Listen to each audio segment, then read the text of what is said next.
morning. This is our 84th county of 99. We're going to knock out a few more. I want to thank Matt for his support and being here with us, and we're continuing to do what you need to do, and we're really excited about all the progress we've made. It's 3 yards and a cloud of dust type of stuff, but no one's going to outwork us, and we've got a lot in store in the home stretch here. I've been watching what's been happening with Biden administration vis-a-vis Israel, and I think they're doing everything they can to try to kneecap them. I mean, calling for possible ceasefires and all these other things. That is not what we need if we want Israel to be able to do the job.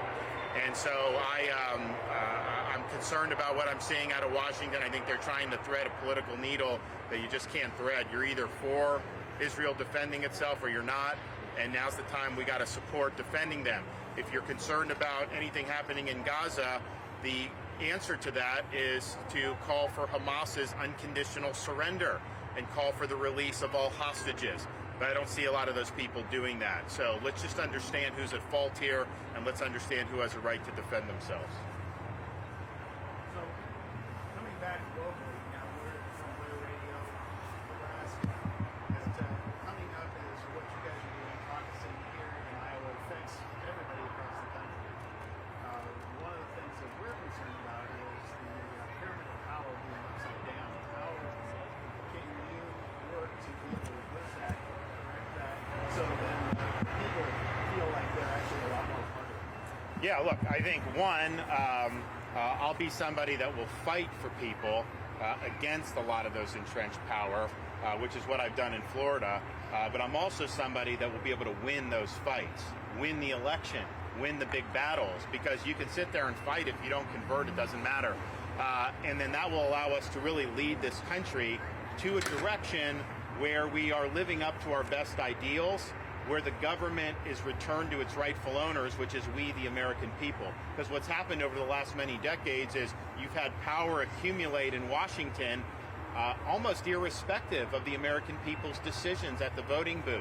So my candidacy really represents an opportunity for the people's voice to be heard again. We will upend the apple cart up in D.C. with these bureaucracies and everything, and there's no other way you're going to get it done. So we will be strong, we will be bold, and we will win. Governor, yes. What's the best advice you've ever gotten about how to win a debate?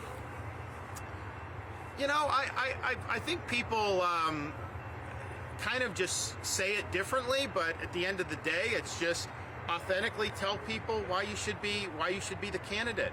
And this is a presidential, so obviously why should you be the 47th president?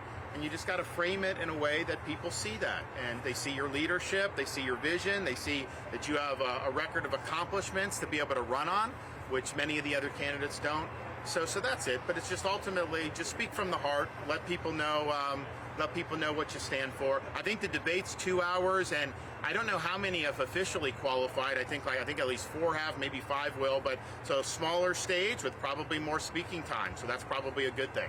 Governor, should the House try again to kick out Santos?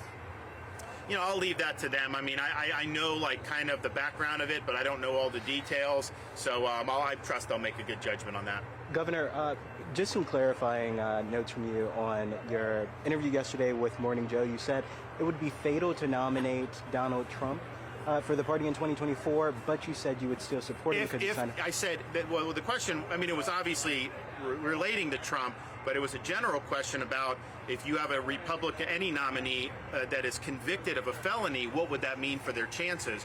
And it's my judgment that that would be fatal in a general election for a party nominee to have saddled criminal convictions. Now, I don't think how the Justice Department is doing this is fair. I've spoken out against that.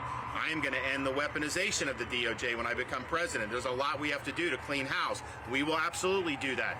At the same time, this is just potentially a reality that we're going to have to face. And so I think that for Republican voters, I'm a guy that they can count on to not only win the election, but do what I said I would do, and do it over an 8-year period, because we really need a 2-term president at this point. And if you want these policy reforms to stick, you got to do it over an 8-year period. You got to work constructively with Congress, and you got to really work hard to get the job done. Last question. Governor, how do you view Nikki Haley as right now? Is she a threat to your standing in the race? So I saw some of the stuff that's come out when she was governor. One of her big things was to roll out the red carpet for the Chinese Communist Party. She gave almost 300 acres of South Carolina land to a CCP-backed business that was 5 miles from a military base. In Florida, we did the opposite. I banned China from buying land in the state of Florida. I kicked them out of our universities so that they didn't have influence there. China is the biggest threat this country faces. I don't want to be inviting the CCP into the United States. I don't want them buying Iowa farmland. I don't want them setting up shop near military bases in any place throughout the United States. So I think it's a difference between record and rhetoric. She's trying to go a different direction on her rhetoric with respect to China, but her record is writing the Chinese ambassador love letters saying like how great a friend China is. No, they're not a friend. They are an adversary. We have a president right now that doesn't recognize that. I, as commander-in-chief, will. And last week we rolled out a great strategy on how to counter China. And it involves military deterrence. It involves economic independence. And it involves fighting the CCP's cultural influence over our society, buying farmland, getting involved in universities, all these other things. They've really expanded their power. We've had a lot of elites in this country that have helped make that happen over many, many decades. A lot of those were bad bets, and now the chickens are coming home to roost. So I think we have time to be able to fend them off. But if they are able to supplant the United States and be the dominant power in this world, that will impact the lives of every American family in one way or another, and it will not be good. Thank you guys. So Thank let's you get it guys. done. Thank We got to get the governor to the next county. Thank you, everybody.